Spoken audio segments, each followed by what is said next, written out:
طالبانو ورونو د محبت باندې به م یوه خبر درته وکړمه که نه ستي به بیا کرا راځو پې باندې د یوسف علیه السلام سره د پلار یوه عجیبه مینه وه طالبانو مینه نه ده دا هم یو ډېر ښه باب ده او ډېر خوندور باب د علما د علم تزکیې په دې مستقل یو احیاء العلوم نه ده طالبانو سم نیمایي جل په محبت باندې بحث کوي یو باب کدي دومره خوندور بحث ته دا چې ته ورته حیرانه سې نو طالبانو ورونو دا مینه او دا نادرې په دنیا کې دا هم ډېرې خوندورې دي بیا به وروسته روان سو طالبانو دنیا کې یو سړی تیر سوی ده مجنون نومیږي نو د هغې به م یو څو لنډې خبرې درته وکړم طالبانو یو څو نورې د محبت خبرې م کوم بیا وروسته بیا نورې م راځي هغه به بیا بېلې خبرې کوم دا مجنون چې تیر سوی د اصل نوم څه ده قیس ده د دې مجنون اصلي نوم داسې خلک کله کله پوښتنه کوي وایي که نه مولایانو دا مجنون څوک تیر سوی رښتیا ده که دروغ ده طالبانو رښتیا ده امام ذهبي دلته په تاریخ الاسلام کې لیکلي دي امام ذهبي دا د دنیا یو له لویو تاریخونو نه ده ذهبي لیکلي رحمه الله وایي داسې لیکلي دي وایي بعضې خلک وایي چې دا قیصه دروغ ده هسې افسانه ده وي داسې له ځانه خبره کوي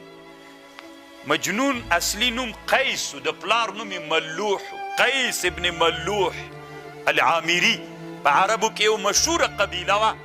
بنو عامر دا د هغې قبیلې سړی او په د نجد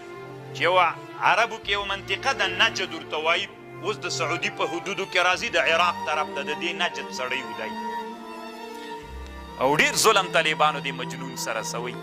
یا مجنون قیس ابن ملوح یا قیس ابن عامر خو ډېر صحیح دا د طالبانو چې قیس ابن ملوح العامري او دا لیلا چې وه دا لیلا بنت مهدي ام مالک العامریه دواړه د یو قوم خلک ول هغه هم عامري و په قوم دا هم عامریه وه نو دا د هغه خلافت و د عبدالله بن زبیر رضی الله عنه د خلافت زمانه و اسلام کې تیر دي ښه اسلام نه مخکینۍ کیسه نه ده د دوی دا مینه څنګه پیدا سوله وی داسې و چې دا لیلا ډېره هوښیاره وله لیلا ډېره هوښیاره نجلۍ وه وړه وله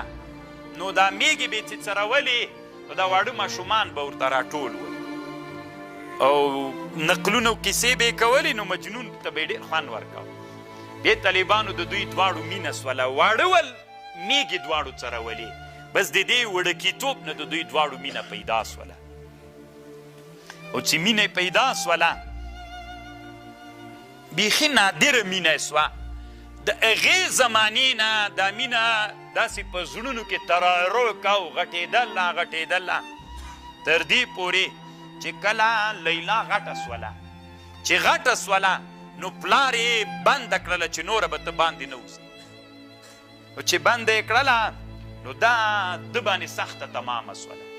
داسې یو حالت سره مجنون مخ سو چې لیونتوب ته ورسېد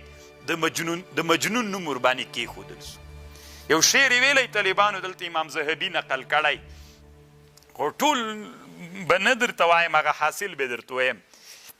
په دې شعر کې داسې وایي چې کله دا ترې بنده کړله د لیلا بنت مهدي ام مالک العامریه بیا چې تر بنده کړله وی دا عقل زایل سو لیونی سو بیا ویلې چې کاشکې زه نه وی غټ سوی میږې نه وی غټې سوی کاشکې هغه خپل حالت وی کاشکې نه زه غټ سوی وی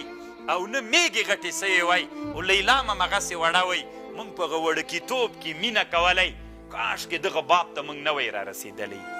الی اليوم لم نکبر ولم تکبر البهم کاشکې نه زه غټ سوی وی نه د حیواناتو میږې غټې سوی وی ماسې واړه د میږو بچي وی چې غاری وی او په دشتو کې څرېدلی څه خوند به یې کو دې حالت ته راورسېدلو بیا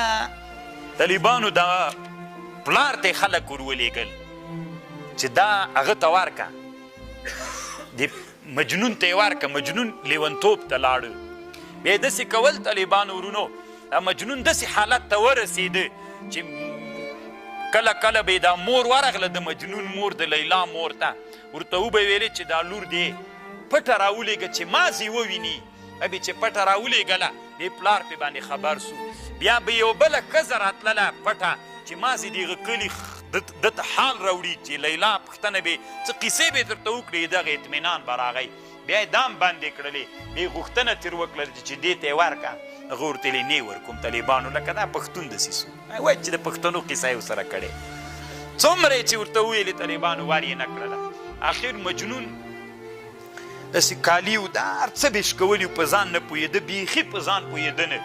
بیا یې هغه وخت کې عبدالملک ابن مروان کسې بادشاه و هغه ته عریضه وکړله عین هغه دې باندې امر وکړه چې د مجنون وینې حد درکړي بیا یې طالبانو ترې رامنې کړ وی کله به چې یو مجلس کې ناست و د مجنون به چې ناست و او غږېده به نه لیونی سوی په سر به یې خاورې شیندلې کالي به یې شکو ډېره ښه ځواني یې ووایي ډېر ښایسته سړی و په نسبت سره لیلا ته ډېر ښایسته و نو بیا په سر به یې خاورې اچولې بیخي به غږېده نه